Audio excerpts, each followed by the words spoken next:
తండ్రి వీరేమి చేయుచున్నారో ఎరుగరు, వీరిని దయతో క్షమించుము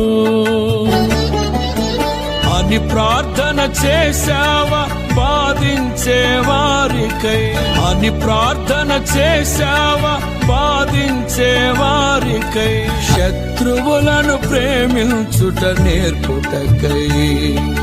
పరిశుద్ధతలో పరిపూర్ణుడా, ఉన్నత గుణ సంపన్నుడా, పరిశుద్ధతలో పరిపూర్ణుడా, ఉన్నత గుణ సంపన్నుడా. ధ్యానించుచుంటిమి సిలువపై పలికిన